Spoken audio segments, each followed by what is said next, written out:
જરા થોપ ભાઈ થોપ. તને ખબર છે આના પર કેટલા લોકો બેઠા હશે ત્યાં સુધી? રમેશ છે ને, આના પર પહેલાં રડતા રડતા બેઠો હતો. ઇવન આભા છે ને, એને દાદાજીએ પહેલી વાર લખતા શીખવાડેલું. અને એક છોકરાએ તો પોતાના મનની વાત કાગળ પર લખી હતી.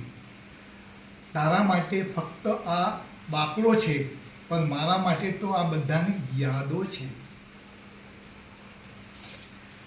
અરે કાકા, એટલી બધી જૂની ચાબી શા માટે સાચવો છો?